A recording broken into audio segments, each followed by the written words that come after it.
Greetings, programs. Welcome back to the Game Grid. You're back with Gaming Magic Markets Baldur's Gate 3, and we're taking a look at the Rogue class in this video. I wanted to do a beginner's guide, if you like, for those of you who perhaps are not super experienced with Dungeons & Dragons, especially 5th edition, and maybe haven't been playing Baldur's Gate 3 or another Dungeons & Dragons game of sorts. Maybe you're coming from Larian's previous game, Divinity Original Sin 2, and you're overwhelmed by the number of classes and races and subclasses and multi-classing and things like that. I'm going to have a number of videos for you to take a look at, so please subscribe, look out for my videos. I've got another video where I also deal with which is the easiest class to get to grips with. Rogue was certainly one of those that was in contention, and you'd have to watch that video to find out which class actually won it.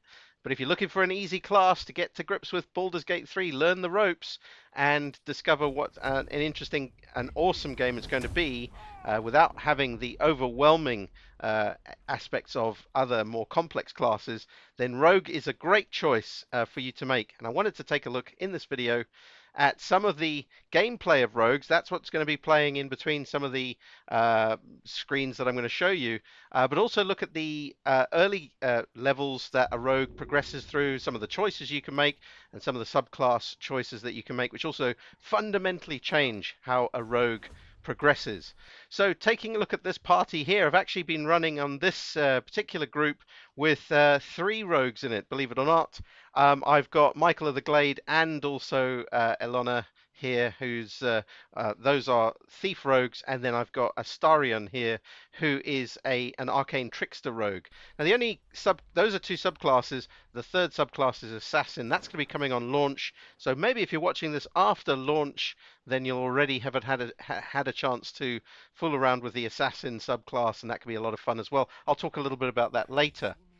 So taking a look at Ilona to begin with, and you'll notice some of the characteristics of a rogue. Now, firstly, one of the most important aspects of rogue is that it's the only class that gets sneak attack dice. What that means is that when you make a sneak attack, you must do so from a position of advantage. Now, what that means typically is that you are stealthed, you are hidden, and therefore you have an advantage over an opponent. They don't know you're there. There could also be situations where your opponent is surrounded by other characters in your party, and that also gives you advantage. Some spells and some skills will also give you advantage as well. But as long as you've got advantage, then you can take a look at the sneak attack action, and that then adds an additional 2d6, at least in these early levels, 2 extra 6-sided dice worth of damage on top of your weapon damage. And that by far is one of the most interesting aspects of rogues. They make great single target eliminators. They tend to have few spells if you're an arcane trickster subclass, and very little else that actually gives you area of effect attacks, multiple target type spells. And so if you're looking more for that, there may be an opportunity for you to use rogue, but as part of a multi-class, for example.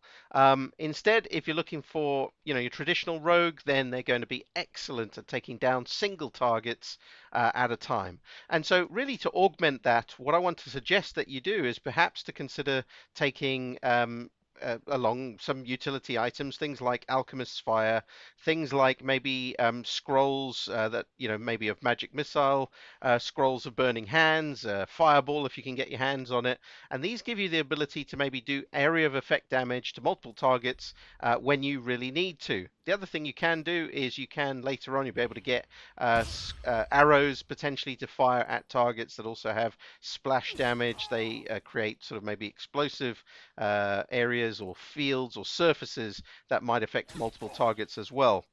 So the other thing that rogues are particularly good at in the party is acting as a lockpicker, as a pickpocketer. So if you've got a rogue, rogues are particularly adept at opening chests, opening locks, opening doors, finding and disarming traps, and also potentially picking pockets of unwary shopkeepers and so forth. It's a lot of fun.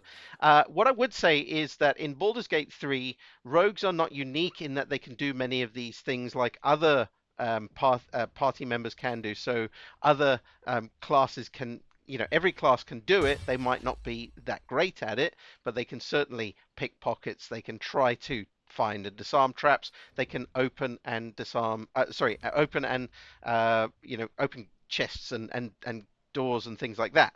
It's just that the rogue does get proficiency and expertise in certain skills. So in a couple of skills, you'd have, say, expertise that actually potentially doubles your proficiency bonus in that particular skill. So, for example, if you went with, say, sleight of hand, which helps you with picking locks and pockets and disarming traps, then you would get, and you went with that as your expertise skill, then that would even increase that beyond what most other classes can hope to achieve.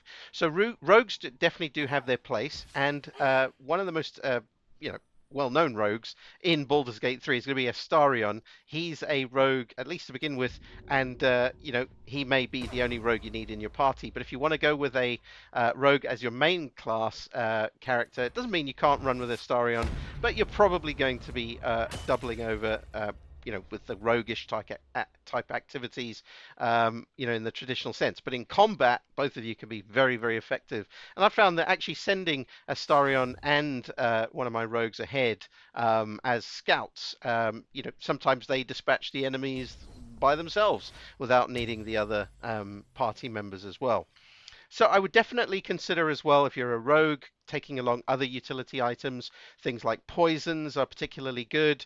And remembering as well that you can potentially create surfaces like fire surfaces, or use, for example, a torch that's burning, or a brazier or something that you find out in your travels, in order to coat your weapons with a fire surface for a little while. That also increases the damage those weapons will do for that time.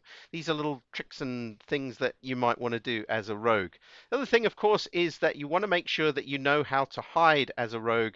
And what's going to help you significantly is knowing how an enemy can see or not see you in a hidden sense. So where is the field of vision of an enemy? And holding down the shift key, if you're a PC player, allows you to see what the enemies can see, and that shows you a red field of vision and awareness that an enemy can see. And so if you're standing in that, then your hiding or your ability to sneak is going to be significantly harder. So keep in mind the shift key. The other thing is, when you are actually hiding, and there's, for example, the example of the enemies being able to see or be aware of a certain area. The other thing is, take note as well of the relative darkness or light of the area that you're maybe thinking of moving to. You can see some areas are particularly light, and so they show up with a full sun symbol, whereas other areas are slightly shaded. They show up with a half sun symbol, and if you find an area that's in relative darkness, then it will have a dark sun symbol, and that's great, because then that means that you're going to be able to hide relatively easily.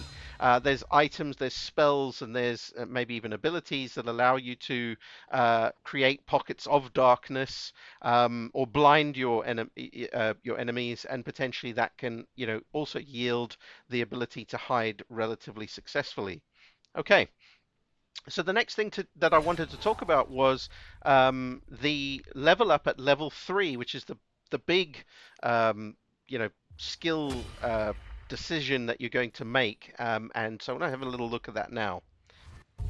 So here we are with Astarion, and he's going to be leveling up and taking the decision at level 3. The most important decision of a rogue so far is to decide on your subclass. Now, in early access, we can see 2 of the 3 subclasses are going to be available to us, Arcane Trickster and Thief. And I'll talk about each of those, and then also the Assassin subclass, which is coming on full release in just a few weeks' time. So firstly, the Thief subclass, and this would be the one that I would recommend to just about anyone who is looking for a relatively easy class to play, and choosing the Rogue as such. Obviously, Rogue also is affected by your race and potentially a background as well, so those are things to consider. But at level 3, those would be things to consider at level 1. But at level 3, we get the choice of subclass, and of course that's very big route to take. It will fundamentally dictate how you're going to play from that point on. So the Thief kind of keeps doing what they're doing, does thiefy like roguey like stuff, being stealthy, disarming, unlocking, etc. But they get the benefit of fast hands, which is on the face of it not that important, doesn't look all that cool compared to say getting spells like the Arcane Trickster does. But fast hands gives you an additional bonus action, and that is absolutely massive.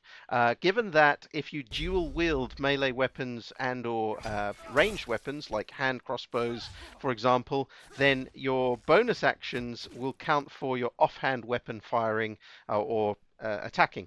And that means that you could potentially, with your main weapon hand, do your main action plus 2 extra weapon attacks with your offhand.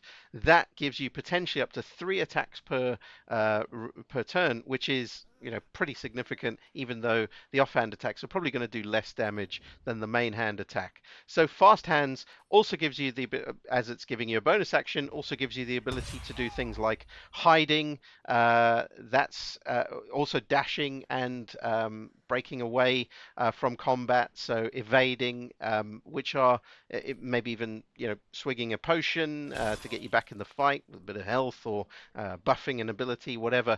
That can be absolutely massive, and so the extra bonus action is, I think, a defining part of choosing a rogue and potentially a thief subclass. Now, if you go with Arcane Trickster, Arcane Trickster does not get that ability, but they do get spells, and that's awesome. So without having to multi-class, you actually get the ability to stay as a rogue, but you're going to be an Arcane Trickster. And a very popular tabletop option is to go Arcane Trickster, because what it allows you to do is remain with the rogue cool elements like sneak attack and expertise and things like that, but also get the ability to have a limited amount of spells. You're not going to progress as fast as a sorcerer or a wizard, for example, in spell casting, but you will get some very cool spells to work with. You'll get cantrips, and there's some really useful ones: Dancing Lights, Light, Ray of Frost, and so forth. These are all very, very useful spells, to give you the ability to cast them many, many times in between rests. But actual regular spells, they tend to be in the illusion and enchantment schools. So things like sleep, which at early levels is amazing, Tasha's Hideous Laughter. So controlling type spells, and also disguising or charming, the blinding effect of color spray. Very cool spells. And then you also get the ability to have one sort of from any of the schools, and Magic Missile would be one, potentially Long Strider or Jump to give you even more capabilities where that's concerned. Grease is great. Find Familiar, if you take the Raven Familiar, for example, that can be used to blind your enemies, potentially helping you out, as I've mentioned earlier. And Burning Hands as an AoE spell as well. So there we go. Rogue is particularly awesome, and I haven't even spoken about the third subclass yet, and that's Assassin. Now, Assassin is going to be even more sort of sneaky and underhanded in terms of combat, and so Assassins are particularly good in the first turn of combat, where potentially they have been able to get a jump on characters by maybe coming and attacking from stealth. You get the ability to emerge from into a period of your enemies being surprised, and if that's the case, then any surprised enemies are going to be automatically criticaled. You're going to critical hit them if you manage to hit them in that surprise period, which is massive. A guaranteed critical hit combined with the likes of sneak attack and so forth can be devastating on that first turn. The other thing is any enemy that hasn't had their turn yet, so where you're actually going ahead of them in the queue, and of course, with great dexterity and things like maybe skills and spells that come later on, might give you the ability to have significant initiative. You should potentially be going before enemies in the turn order, and any enemy that comes thereafter you also get advantage on, which again is awesome for your sneak attacking. And so as an assassin you have even more capabilities of sneak attacking and causing devastating damage to take them out of the game early on. And so that's the third subclass, which will come on launch as well. And so I think you can obviously seen some of the gameplay as well with my rogues going up against the paladins in the relatively early game in Act 1. You can see just how useful and effective rogues are, especially in combat.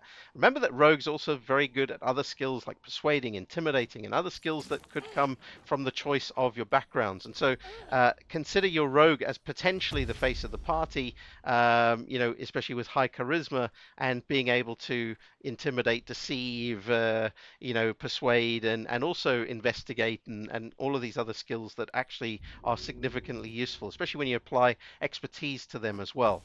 So an awesome, awesome class, and I think overshadowed in some ways by other classes, but unjustly so, because I think as you'll see in Baldur's Gate 3, rogues, and especially Astarion is going to show that. I think a lot of people are going to see that through the use of Astarion as a companion, that rogues are particularly good in single combat, but also in other areas as well.